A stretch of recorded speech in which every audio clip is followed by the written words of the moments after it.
Hello, I hope you're having a blessed day today. Today I'm going to do some cornrows. I'm going to feed in some hair to make the braid bigger as it gets further down. I'm going to start out with a small piece of hair to braid in, add in her hair, and I just feed in the braid. I'm going to show you later on how I feed in the braid and how you make it look seamless. So I start out by wrapping a small strand of hair around my pinky, and then I wrap the other side of the strand around the braid, one of the strands of the braid. Then I braid it once, and then I bring that strand that was wrapped around my pinky back into that braid that I was braiding down so that it blends without having like a hoop or a loop. So these are the steps that I did.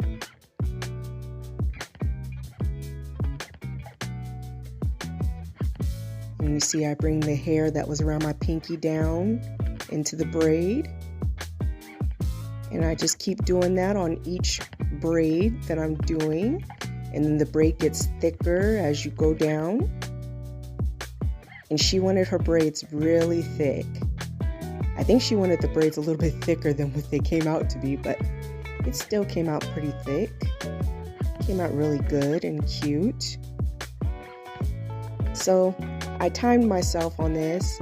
I used to be really fast at this, but I haven't braided in a while, so it took me about 62 minutes. And that's just because I had to kind of like stop and make sure that the camera was on the braid so that you can see how I did the braid. Maybe if I wasn't filming, it probably would have took me about 45 minutes. But when I used to braid all the time, it probably would have took me like 30 minutes to do this. I'm just getting back into the swing of things. So again, you see I wrap that around my pinky and I braid the one strand on the other side.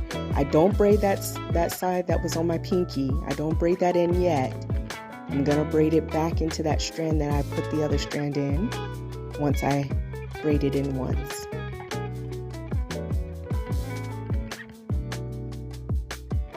I'm not sure if I'm explaining that clearly, but I think that you can see clearly what I'm doing. I try to get the best angles I could.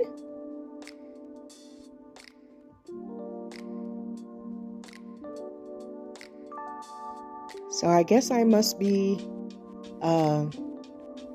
relaxing when I'm braiding because my client was falling asleep a little bit. But yeah, this is just really simple feed in braids all the way back, just 5 braids.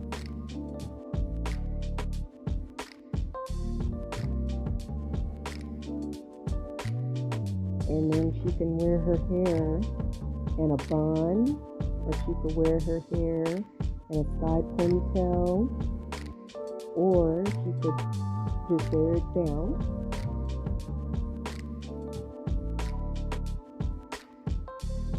And the gel that I'm putting on her hair, I'm just putting some Eco Gel on her hair and some shine,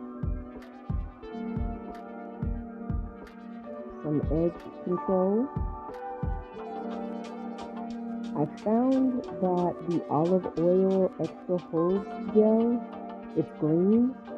I found that works really good on hair.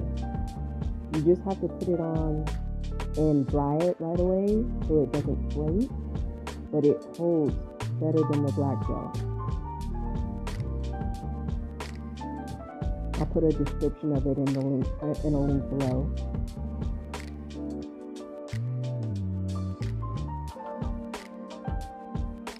So I'm not sure if you caught that, how I did that feed in braid. Now I'm just braiding it down to the end. And she wanted it shorter than the actual hair, so I had to kind of like cut the hair upward so that it can still look like it's fed in. It can look like it's pre-stretched so that it wasn't so long.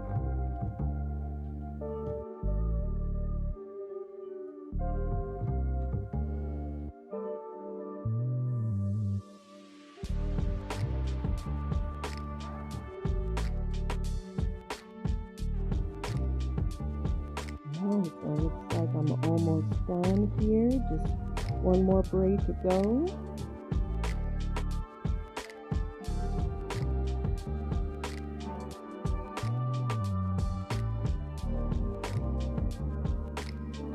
And next I'll be showing how I do a plait twist on her hair. That turned out really cute too.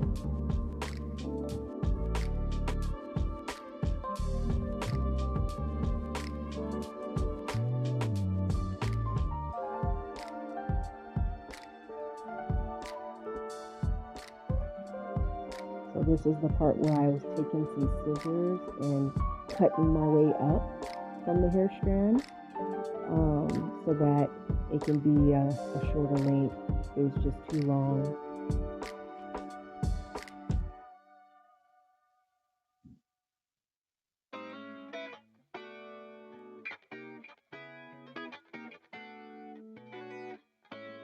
Alright, last braid, and we're done. As you can see how I'm adding the hair around my pinky, and then I let it go, and then I put it back in that same strand that I was braiding.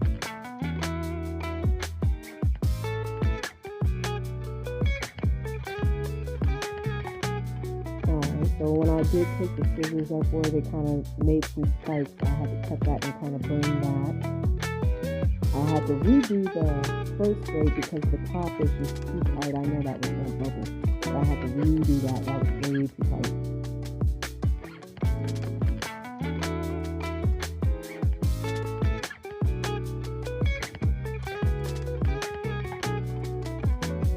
Alright, well, and now I'm going to dip her hair in some hot water. I just heated up the water for about 2 minutes, and then I dipped the hair, and I'm drying the hair as I'm dipping it so that it's not like wet when it lands on her. It's not hot or anything. And this is the end result.